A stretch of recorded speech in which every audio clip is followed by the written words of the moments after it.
माननीय पंकज चौधरी भाजपा इस चौराहे पे दिन पे कोई गोली मार दे और सट्टा बंद हो जाए, कोई गवाह देने वाला नहीं रहे। आज के ही दिन ज्ञान भी प्राप्त हुआ था बौद्ध धर्म के संबंध में और उनके जो भी साइट्स विरासत के बारे में उन्होंने उल्लेख किया था। हम लोग खड़े हैं, ये राम ग्राम है। नेपाल हुआ, चाहे भूटान हुआ, चाहे कोरिया हुआ, चाहे जापान हुआ, चाहे तिब्बत हुआ, चाहे अमेरिका हुआ, हर जगह जो है तो आज के दिन आज भारत में भी देखने को मिल रहा है। मंत्री जी तत्कालीन सांसद थे माननीय पंकज चौधरी जी, तो पूरा 8 करोड़ आ गया था। 8 करोड़ में 6 करोड़ का काम आज बाहर हो रहा है। रामग्राम विदेशों में जाकर कहता कि भगवान गौतम बुद्ध का माँ का जन्मभूमि पहाड़ पे है, यहाँ पे प्राचीन पाठ में। नमस्कार, मेरा नाम प्रद्युम्न कुमार है और हमारी मौजूदगी इस वक्त रामग्राम में है। उत्तर प्रदेश के महाराजगंज जिले में ये जगह स्थित है और यहाँ पे आज काफी भीड़ है। हजारों की संख्या में यहाँ पे लोग आए हुए थे और यहाँ पे आप देख सकते हैं कि हमारे पीछे जो लोग हैं वो मौजूद हैं। इनसे हम बात करने की कोशिश करते हैं। सर, आज यहाँ पे जो कार्यक्रम रखा गया, हजारों लोग यहाँ पे आए हुए थे। बुद्ध के जो तमाम अनुयायी हैं, जो बुद्ध को मानने वाले लोग हैं, वो यहाँ पे आए हुए थे। किस तरीके से ये कार्यक्रम सफल रहा और किस तरीके के मोटिव से जो कार्यक्रम है वो रखा गया और आज यहाँ पे जो लोग हैं वो पूरी तरीके से मौजूद दिख रहे हैं। नमस्कार, धन्यवाद आपको और आपके चैनल को। मेरा नाम इंजीनियर मनीष कुमार मानस है और ये जो कार्यक्रम आज का है 12 मई का, तो पूरी दुनिया में तथागत गौतम बुद्ध को आज के ही दिन ज्ञान भी प्राप्त हुआ था और सिद्धार्थ गौतम के रूप में आज उन्होंने जन्म भी लिया था और बौद्धत्व प्राप्त हुआ था उनको सारनाथ में आज ही के दिन। तो ये बड़ा पवित्र दिन है। दुनिया में ऐसी घटना किसी के साथ में नहीं घटी है कि ऐसा महापुरुष जो जीवन की संपूर्ण जो महत्वपूर्ण घटनाएं हैं आज के दिन घटी थी। और बेसिकली ये जो स्थान है, ये तथागत गौतम बुद्ध का जो अस्थि धातु है यहाँ पर संरक्षित है। सम्राट इस कोली गणराज्य के जो शासक थे उन्होंने यहाँ पर इसको संरक्षित किया हुआ था। तो ये जो क्षेत्र है खास करके जंगल में पड़ता है, किस तरीके से इसको डेवलप किया जा रहा है और आने वाले समय में किस तरह से आसार नजर आते हैं कि पूरी दुनिया भर में जो बुद्ध की महिमा है वो कहीं ना कहीं फैलकर पूरी दुनिया को उजागर करने का काम? देखिए, सबसे बड़ी बात तो ये है कि मौर्य वंश के ह्रास के बाद में जो बौद्ध धर्म था हाशिए पे चला गया और मनुवादी लोगों ने इसको नष्ट कर दिया। तो अंग्रेजों के आने के बाद में इसका जो भी है शोध शुरू हुआ है और जो चीनी यात्री हेन स्वांग फाहियान और इत सिंह ये लोग आए थे, तो इन्होंने जो यात्रा विवरण में बौद्ध धर्म के संबंध में और उनके जो भी साइट्स विरासत के बारे में उन्होंने उल्लेख किया था, उसी को जॉन प्रिंसेप जो अंग्रेज के अधिकारी थे उन्होंने उसका अध्ययन करके और फिर उसका सर्वे करना शुरू किया। तो इससे ये पता लगा कि महाराजगंज में ये जो चौक नाम का स्थान है, इसके पास में ही जो तथागत गौतम बुद्ध की 8 जो अस्थियां थी उनको 8 भागों में डिवाइड किया गया था। तो भारतवर्ष के जो उस दौर में जो शासक थे, अलकप के बुली थे, बेतिया के ब्राह्मण थे और कुशीनारा के मल्ल थे, अजात शत्रु आए थे मगध से, फिर आप साक के कुल के वो थे ही, तो कपिल वस्तु से। और ये जो स्थान है ये उनके नाना के तरफ से, उनकी माता जो कोली गणराज्य से संबंध रखती थी तो उनका ये राज्य क्षेत्र था। तो इन लोगों ने भी दावा किया था कि हमको उस अस्थि पे हमारा अधिकार बनता है। तो उनकी अस्थियों को 8 भागों में बांटा गया था और जो शासक वर्ग था उस दौर में उन्होंने ले जाकर के उन अस्थियों को अपने अपने क्षेत्र में इस तरीके से संरक्षित रख के कलश में और उस पर स्तूप बनाया हुआ था। तो उसी का एक हिस्सा ये भी है। सम्राट अशोक ने उस दौर में उनके काल में, शासन काल में 7 जगहों पर अस्थियों का उत्खनन करके और 84,000 भागों में पूरे देश में 84,000 स्तूप बनवाए थे। बट ये वाला जो जगह है, यहाँ पर जब उनके लोग आए तो यहाँ के कोली गणराज्य के लोगों ने उनका बड़ी जोर से प्रतिकार किया, विरोध किया, और जिस वजह से सम्राट अशोक इस अस्थि धातु को यहाँ पर जो संरक्षित थी उसका उत्खनन कार्य नहीं करवा पाए। तो ये यहाँ पर जो है संरक्षित है। तो भारत सरकार अभी इसका उत्खनन का कार्य करवा रही है। इसके बाद तमाम हमारे साथी और भी हैं, तो इनसे भी पूछ लीजिए, वो बेहतर जानकारी दे। खास तौर पर हमारे साथ यहाँ पे लोग मौजूद हैं। किस तरीके से इस जगह को संरक्षित किया गया और किस तरीके से पूरी दुनिया भर में ये जो चौक का जगह है जो रामग्राम के नाम से जाना जाता है, खास तौर पर किस तरीके से आने वाले समय में टूरिज्म की दृष्टि से और पूरी दुनिया में बुद्ध के जो अनुयायी है उनको यहाँ पे खींचने का जो है वो काम करेगा, इसके बारे में बताने की कोशिश करें। पहले तो आपको साधुवाद, आपके चैनल को मंगल कामना करते हैं और आपको भी मंगल कामना करते हैं कि आप सुखी रहें, चैन से रहें और इस धर्म को आगे बढ़ाने के लिए और इस जगह राम ग्राम को आगे बढ़ाने के लिए आपका चैनल बहुत बहुत साधुवाद हो। और देखिए आज ये जहाँ हम लोग खड़े हैं ये राम ग्राम है, ठीक।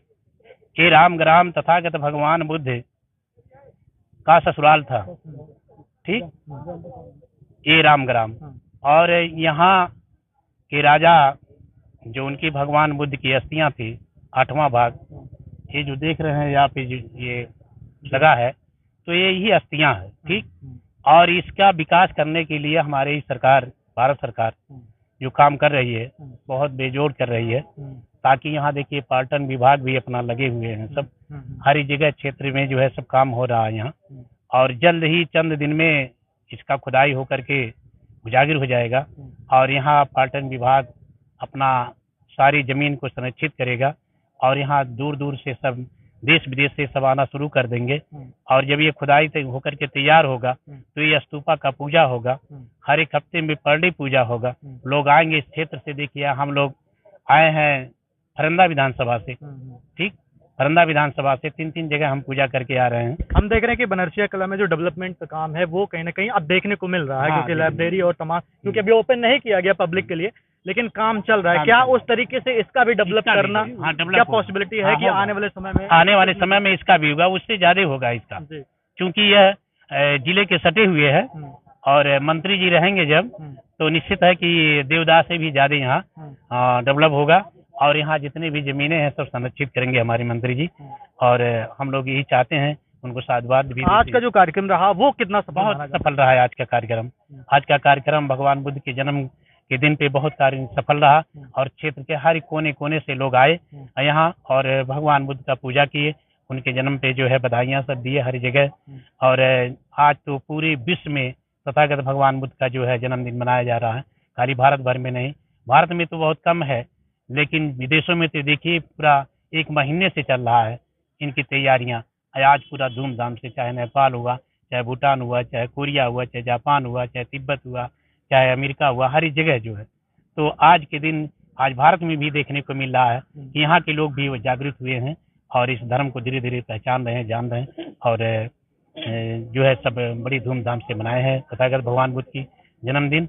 और यही हम चाहते हैं कि इससे और भी आने वाले समय में और ज्यादा लोग जो यहाँ पहुँच करके राम ग्राम का जो है, खासतौर पे यहाँ पे आप देख सकते हैं कि जो भीड़ है वो यहाँ पे काफी संख्या में है। और आप जानते हैं कि ये जो राम ग्राम है वो खास तौर पे बुद्ध धर्म के लिए कहीं ना कहीं एक एनलाइटन का काम कर सकता है। आने वाले समय में हो सकता है कि इसका जो डेवलपमेंट है वो तेजी से हो और यहाँ पे आज इस तरीके से यहाँ पे कार्यक्रम रखा गया, हो सकता है पूरी दुनिया भर में टूरिज्म के दृष्टि से एक ऐसा ये साइट बने जिसे पूरी दुनिया लोहा मानते हुए नजर। हमारे साथ कुछ और लोग मौजूद हैं, इनसे हम बात करते हैं। क्या कहेंगे, किस तरीके से आप? सबसे पहले आपके माध्यम से यहाँ पे आए हुए सभी धम्म अनुयायियों का स्वागत एवं अभिनंदन। सभी साथियों को जय भीम, नमो बुद्धाय। मेरा नाम जितेंद्र राव है, मैं देवोदय राम ग्राम बौद्ध विकास समिति का अध्यक्ष हूँ। और आपको बताना चाहता हूँ, आपके चैनल के माध्यम से बताना चाहता हूँ लोगों को कि 2018 में हम लोग देवोदय में 4 दिन का आंदोलन किए थे। उस 4 दिन के आंदोलन में देवोदय और राम ग्राम के उत्खनन का, देवोदय राम ग्राम के विकास का विशेष मुद्दा था। तो और एक रोड का भी था। 3 मांगे थी, तीनों में से हम लोग जब आंदोलन चालू किए तो पूरे मीडिया हमारा साथ दिया। कई हजार लोग उस आंदोलन में शरीक हुए और देवोदय राम ग्राम के विकास को लेकर के उस समय माननीय मंत्री जी, तत्कालीन सांसद थे माननीय पंकज चौधरी जी, वो आए और इस कार्यक्रम को वहाँ हम लोगों को जूस पिला के और आश्वासन दे करके कि हम यहाँ के उत्थान का, यहाँ के उत्खनन का, विकास का हम दिल्ली के दरबार में वहाँ पर रखेंगे। उस बात को उन्होंने रखा भी। और जब से 2018 से उन्होंने दिल्ली में पार्लियामेंट में उठाया, तभी से देवोदय और राम ग्राम में विकास का एक लहर सा चल गया। आप उसी के कड़ी में देखेंगे कि जंगल के बाहर लगभग 8 करोड़, पूरा 8 करोड़ आ गया था। 8 करोड़ में 6 करोड़ का काम बाहर हो रहा है, राम ग्राम की बात कर रहे हैं। और 2 करोड़ के लगभग वन विभाग को दिया गया था। और वन विभाग ये पोखरी और जो हार्ट स्टॉल बनाया है और ये बगल में आपको बैठने के लिए बना दिया है, देखने को मिल रहा है। ये सब उसी के क्रम में, विकास के क्रम में है। और अभी इतिहास के बारे में हमारे पूरा साथियों ने बताया कि ये जो अभी हम लोग हर साल यहाँ पर आते हैं, पिछले 2022 में नहीं, 2018 में आप लोगों ने अनशन किया, बाद में शायद 18-19 की बात है, उसके बाद जो नेता हैं वो आते हैं, जो मंत्री जी वो आते हैं। क्या आपको नहीं लगता कि जिस तरीके से वादे किए गए थे, खास तौर पर अब काम स्लो हुआ, क्योंकि जितनी तेजी से काम होना चाहिए था खासतौर पे उतनी तेजी से हुआ नहीं, क्योंकि प्रधानमंत्री खुद कहते हैं कि डेवलपमेंट की बात की जाए, पूरी दुनिया भर में टूरिज्म का जो स्पोर्ट है वो यहाँ पे लाया जाए। सोगी बर्मा जो पूरा रेंज है उसको लेकर के, खास करके लक्ष्मीपुर जो टेम्पो सर्विस था वो बंद हुआ, उसको एक टूरिज्म की दृष्टि देने के लिए जो बात कही गई थी खासतौर पे, क्या आपको ये नहीं लगता कि तब के मुकाबले अब काम स्लो हुआ? नहीं, अभी आपने बहुत बढ़िया सवाल किया कि ट्रम्बे लाइन को, उस समय भी हमने उस आंदोलन में 3 ही मांग रखा था, देवदर और रामग्राम के उत्खनन विकास का, कुशीनगर से देवदर होते हुए, रामग्राम होते हुए, देवदर होते हुए कपिलवस्तु का रास्ता, और तीसरा था कि ट्राम्बे रेल परियोजना जो पूरे देश में 2 ही है, एक कलकत्ता में है, एक अपने लक्ष्मीपुर में है, तो लक्ष्मीपुर के ट्राम्बे रेल परियोजना को चालू करके देवदर और रामग्राम से जोड़ा। फिलहाल हम इस पे नहीं जाएंगे, काम हो रहा है। आज हम बुद्ध की बात करेंगे। आज बुद्ध का दिन है, पूरी दुनिया भर में आज बुद्ध की चर्चा होगी। बुद्ध के अभी आपने पूछा है तो छोड़िए, आज हम बुद्ध के बारे में बात करेंगे। जिलाधिकारी ने उस पे काम भी किया था, वो वहां पहुंच करके पर सर्वे भी करवाए थे और उसको लक्ष्मीपुर से ला करके चौक बाजार से जोड़ने का उनका प्रयास था।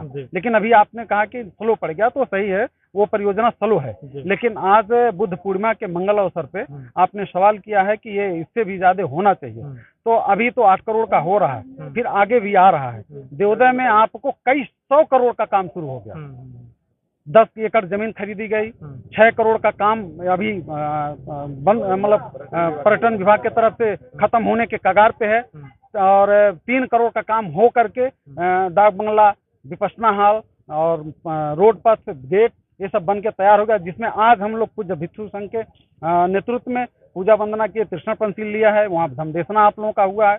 वहाँ से होकर के हर साल हम लोग बुद्ध पूर्णिमा को देवोदय से रामग्राम तक जुलूस निकाल करके आते हैं और इस स्तूप का परिक्रमा करते हैं, पूजा वंदना करते हैं, और आप लोगों के मीडिया के माध्यम से लोगों के बीच में संदेश भी देते हैं, उनसे निवेदन भी करते हैं कि आप इस धरती पे आइए और यहाँ पर आकर के देखिए और इस अच्छे अवसर पे का लाभ उठाइए। अच्छा, एक सवाल और, एजुकेशन सेक्टर में क्या बच्चों को बुद्ध को लेकर के खास तौर पर पढ़ाई या उनको जानकारी देने की जरूरत है? क्योंकि हमने देखा है कि सिलेबस में जिस तरीके से और अन्य ग्रंथों के बारे में बताया जाता है वो कहीं ना कहीं ज्यादा होता है और बुद्ध के बारे में एक सीमित तबके तक छोड़ दिया जाता है। क्या ये सही है? ये बहुत सही है। आपने जो अभी बात रखा है कि एजुकेशन के माध्यम से होना चाहिए, अगर एजुकेशन के सिलेबस में आ गया तो हम लोग जो ये जगाने का काम कर रहे हैं वो पहले से काम शुरू हो जाएगा, तो हम लोगों के ऊपर कम लोड रहेगा। और जब सरकार एजुकेशन के माध्यम से, सिलेबस के माध्यम से लोगों में ये बात डालेगा, अभी आप जैसे हिंगसांग और फाइयान की बात कही तो सब लोग नहीं जानते हैं, और जब सिलेबस में आ जाएगा तो सब लोग जानेंगे। क्या काम करती है आपकी टीम,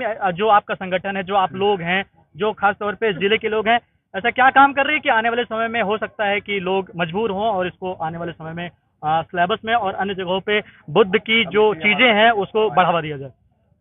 आपने सही पूछा कि क्या काम करती है, तो आज हम लोग 2002 से लगातार अब तक कार्यक्रम, सभा, सम्मेलन, आंदोलन, धरना, प्रदर्शन के माध्यम से कि देवोदय और रामग्राम के विकास पे काम हो, और उसी के वजह से आज देवोदय में भी और रामग्राम में भी काम तेजी से शुरू हुआ है। लोगों के का झुका हुआ है, लोग इसको समझे हैं। अभी तो उत्तर प्रदेश के ही लोग नहीं पूरा जान पाए, पूरे दुनिया को हमको जनाना है, बताना है। अब उत्खनन हो रहा है, उत्खनन में जब सरकार इसको अपने आप कह देगी तो हम पूरी दुनिया इस पे आके नतमस्तक होगी, लोग यहाँ पूजा वंदना करेंगे। क्या महाराजगंज पूरी दुनिया में भगवान बुद्ध के नाम से जाना जाएगा? अभी ये जल्द ही होने वाला है। कब?